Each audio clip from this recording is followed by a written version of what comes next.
Hello दोस्तों, मैं हूं वरुण सहगल और आप देख रहे हैं एक्सक्विजिट ज्ञान। आज का हमारा जो टॉपिक है वो है एविडेंस एक्ट का इंटरप्रिटेशन क्लॉज। डॉक्यूमेंट का मतलब होता है किसी भी सब्सटेंस पे, किसी भी चीज़ पर, किसी मैटर का डिस्क्राइब या एक्सप्रेस होना। अब इसको कैसे डिस्क्राइब किया जा सकता है किसी मैटर को किसी चीज़ पर? लेटर्स के थ्रू, यानी अल्फ़ाबेट्स वगैरह हो गए, फिगर्स हो गए जैसे न्यूमेरिकल वैल्यूज़, या फिर कोई मार्क्स। अभी जो मैटर है किसी भी चीज़ पर, ये रिकॉर्ड करने की इंटेंशन से भी लिखा जा सकता है, या फिर इसको वैसे भी यूज़ किया जा सकता है किसी मैटर को रिकॉर्ड करने के लिए। यानी किसी भी चीज़ पर कुछ भी लिखा होना, जैसे कि एक डॉक्यूमेंट है, कोई कागज़ पे लिखना पेन से, या फिर प्रिंटेड डॉक्यूमेंट हो गया, कोई मैप या प्लान, ये सब डॉक्यूमेंट के अंदर ही आता है। इसके बाद आता है एविडेंस। एविडेंस का वैसे जनरली मतलब होता है, अगर हिंदी में कहें तो सबूत हो गया। जनरली एविडेंस वो चीज़ होती है जो किसी दूसरी चीज़ को प्रूव करती है, यानी वो फैक्ट्स जो किसी और फैक्ट्स को प्रूव करते हैं उसे एविडेंस कहा जाता है।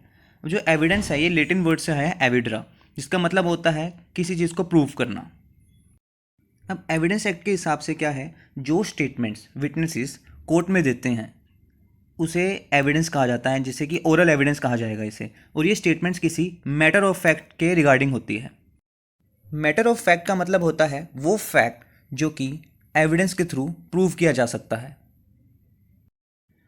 विटनेसेस की स्टेटमेंट के बाद आते हैं अब डॉक्यूमेंट्री एविडेंसेस, यानी वो डॉक्यूमेंट्स या इलेक्ट्रॉनिक रिकॉर्ड्स जो कि कोर्ट की इंस्पेक्शन के लिए कोर्ट में पेश किए जाते हैं, उन्हें कहा जाता है डॉक्यूमेंट्री एविडेंस। तो ये दो टाइप्स के एविडेंस हो गए, ओरल एविडेंस यानी विटनेसेस की स्टेटमेंट्स, और डॉक्यूमेंट्री एविडेंसेस वो डॉक्यूमेंट जो कोर्ट में पेश किए जाते हैं। इसके बाद आता है प्रूव्ड। प्रूव्ड का वैसे जनरली मतलब ये होता है कि कोई चीज़ कैसे साबित की जाती है, साबित कैसे वो चीज़ हो चुकी है।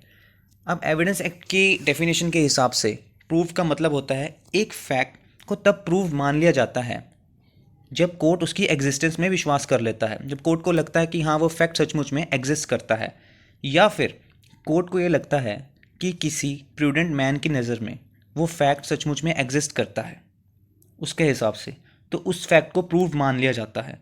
इसमें सब किस चीज़ की बात है? Degree of possibility of existence. अगर कोर्ट को लगता है कि सचमुच में वो फैक्ट एग्जिस्ट करता है जो कि एक पार्टी मैटर रखती है कोर्ट के आगे, कोर्ट उस मैटर को कंसिडर करता है और अपने कंक्लूजन पर पहुंचता है कि हाँ वो फैक्ट एग्जिस्ट करता है, तो उसे प्रूव्ड मान लिया जाता है कि वो चीज़ साबित हो चुकी है। एक फैक्ट को प्रूव कैसे किया जाएगा? एक फैक्ट को साबित किया जाएगा एविडेंसेस से, यानी ओरल एविडेंसेस हो सकते हैं या डॉक्यूमेंट्री एविडेंसेस हो सकते हैं। जैसे कोई पर्सन किसी पर्सन पर इल्ज़ाम लगाता है कि उसने उसके साथ कोई ऑफेंस कमिट करा है, तो उसे प्रूव करके दिखाना पड़ेगा कि उस पर्सन ने उसका ऑफेंस कमिट करा है उसके अगेंस्ट। इसके बाद आता है डिसप्रूव्ड। ये प्रूव का बिल्कुल अपोजिट है। इसमें क्या है कि जब कोर्ट किसी फैक्ट की एग्जिस्टेंस में विश्वास नहीं रखता, या फिर एक प्रूडेंट मैन के नज़रिए से देखता है कि एक प्रूडेंट मैन इस पर विश्वास नहीं करेगा कि ये फैक्ट एग्जिस्ट करता है, इसमें यही चीज़ है कि कोर्ट जब ये मान लेता है कि वो फैक्ट एग्जिस्ट नहीं करता तो उसे डिसप्रूव्ड मान लिया जाता है। अब इसके बाद है नॉट प्रूव्ड। नॉट प्रूव्ड मतलब होता है जब किसी फैक्ट की ना तो एग्जिस्टेंस को प्रूव किया जाता है, ना उसकी नॉन एग्जिस्टेंस को प्रूव किया जाता है। यानी ना तो वो फैक्ट प्रूव किया जाता है, ना डिसप्रूव किया जाता है। दोस्तों, वीडियो अच्छी लगी तो लाइक कर देना, मेरे चैनल को सब्सक्राइब कर देना। Bye bye, take care.